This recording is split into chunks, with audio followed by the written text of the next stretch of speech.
All right, kiddos, our last week together. So there's no assignment this week. I just wanted to wrap the year up with you guys with something special that's become somewhat of a tradition with other students that I've taught. So we're in a different scenario, as you can tell. I'm in my reading chair because this week I would like to read you a book. And I bought this book specifically a few weeks ago when I figured we probably wouldn't be able to finish the school year together in the classroom. So I ordered the book because I wanted to share it with you guys still. So this is one of my favorite books. It is called You Are Special, and I'm going to read it to you today because I think it has a message that every single one of us could use. And I think it has a message that is true for every single one of us. So I'm going to read that to you today. And Rue is over eating breakfast, so she's not going to be joining us today. Some of you may have read this book before, and some of you may never have read it. But this is one of my favorites, and I'm excited to share it with you. The Wemmicks were small wooden people. All of the wooden people were carved by a woodworker named Eli. His workshop sat on a hill overlooking their village. Each Wemmick was different. Some had big noses, others had large eyes. Some were tall and others were short. Some wore hats, others wore coats, but all were made by the same carver and all lived in the village. Picture there.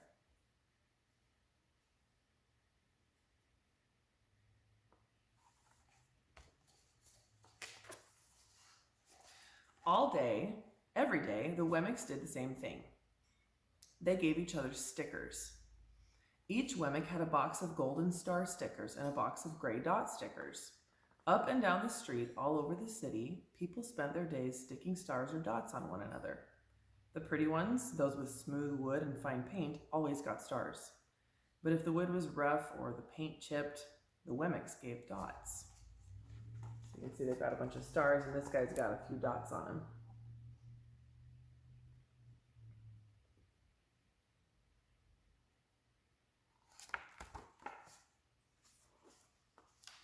The talented ones got stars too. Some could lift big sticks high above their heads or jump over tall boxes. Still, others knew big words or could sing pretty songs. Everyone gave them stars. Some Wemmicks had stars all over them. Every time they got a star, it made them feel so good. It made them want to do something else and get another star. Others, though, could do little. They got dots. So here are all the star people. If you notice down in the corner, there's a little guy down there who's all covered in dots.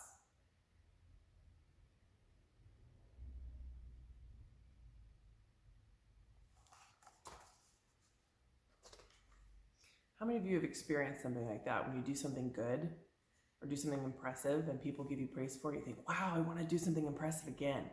I know I've experienced that. I know I've also experienced having a dot put on me. Something embarrassing happened and I just kind of want to disappear for a little bit. I felt that way too. Punchinello was one of these. He tried to jump high like the others, but he would always fall. And when he fell, the others would gather around and give him dots.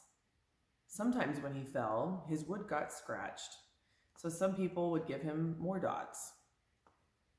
Then when he would try to explain why he fell, he would say something silly, and the Wemmicks would give him more dots.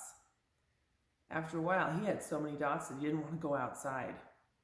He was afraid he would do something dumb, such as forget his hat or step in the water, and then people would give him another dot. In fact, he had so many gray dots that some people would come up and give him a dot for no reason at all. There's Punchinello right in the middle there.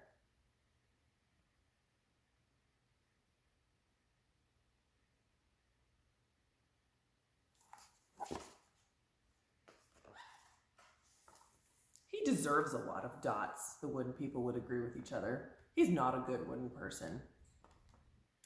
After a while, Punchinello believed them. I'm not a good Wemmick, he would say.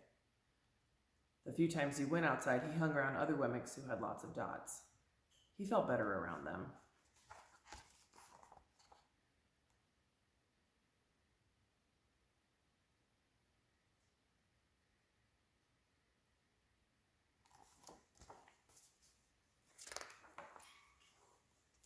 One day, he met a Wemmick who was unlike any he'd ever met. She had no dots or stars. She was just wooden. Her name was Lucia. It wasn't that people didn't try to give her stickers, it's just that the stickers didn't stick. Some of the Wemmicks admired Lucia for having no dots, so they would run up and give her a star. But it would fall off. Others would look down on her for having no stars, so they would give her a dot. But it wouldn't stay either.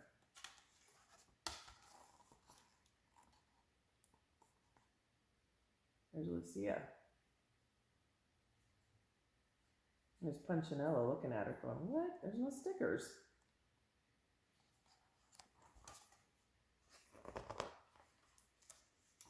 That's the way I want to be, thought Punchinello. I don't want anyone's marks. So he asked the stickerless Wemmick how she did it. It's easy, replied Lucia. Every day I go see Eli. Eli?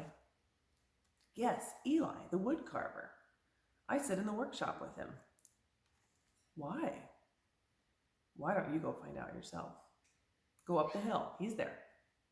And with that, the Wemmick who had no stickers turned and skipped away.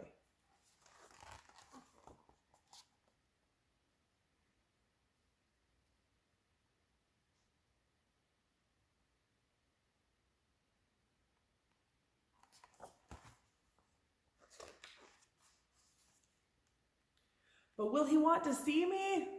Punchinello cried out. Lucia didn't hear. So Punchinello went home. He sat near a window and watched the wooden people as they scurried around, giving each other stars and dots.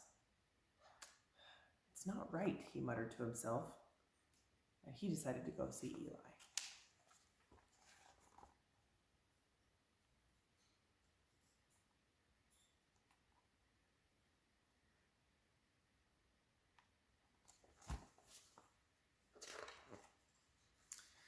He walked up the narrow path to the top of the hill and stepped in the big shop. His wooden eyes widened at the size of everything. The stool was as tall as he was. He had to stretch on his tiptoes to see the top of the workbench. A hammer was as long as his arm. Punchinello swallowed hard. I'm not staying here, and he turned to leave. Then he heard his name. Punchinello? The voice was deep and strong. Punchinello stopped. Punchinello, how good to see you. Come and let me have a look at you. Punchinello turned slowly and looked at the large, bearded craftsman. You know my name? The little Wemmick asked. Of course I do. I made you. There he is in the workshop.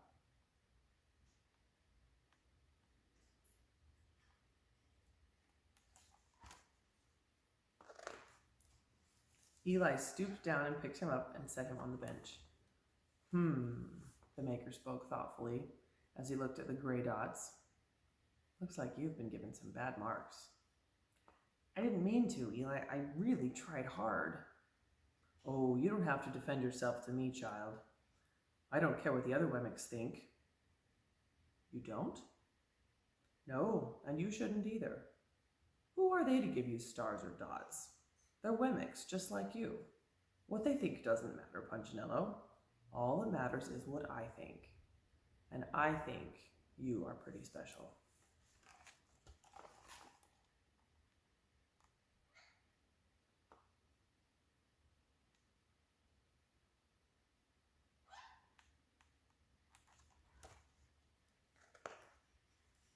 Punchinello laughed.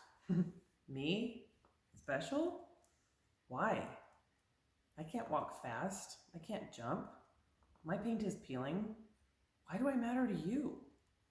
Eli looked at Punchinello, put his hand on those small wooden shoulders, and spoke very slowly. Because you're mine. That's why you matter to me. Punchinello had never had anyone look at him like this before, much less his maker. He didn't know what to say.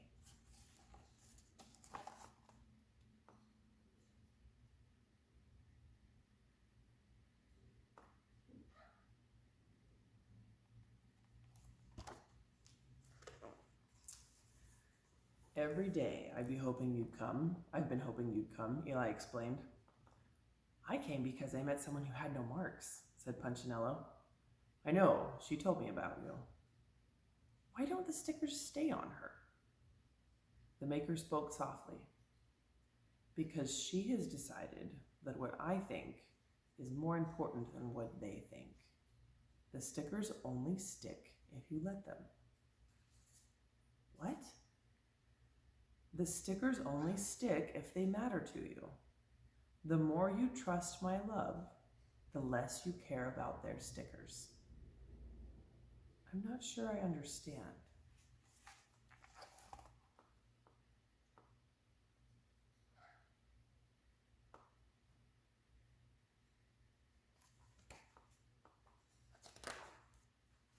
Eli smiled. You will, but it will take time. You've got a lot of marks. For now, just come to see me every day and let me remind you how much I care. Eli lifted Punchinello off the bench and set him on the ground. Remember, Eli said as the Wemmick walked out the door, you are special because I made you, and I don't make mistakes. Punchinello didn't stop, but in his heart he thought, I think he really means it. And when he did, a dot fell to the ground.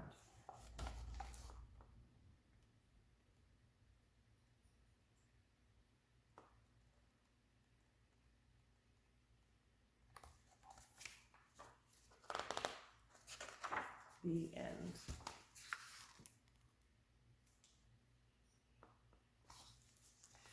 So I wanted to read you this book because each and every one of you are so special to me. And I know sometimes it can be hard making friends or losing friends. I've made friends and I've lost friends, and I've felt silly and I felt smart and I felt sad and I felt embarrassed and I felt important. We all go through a bunch of different emotions, and school can be hard sometimes. But I want you to know that you are special to me, and you all are so special that it doesn't matter what other people think of you. You are still so important.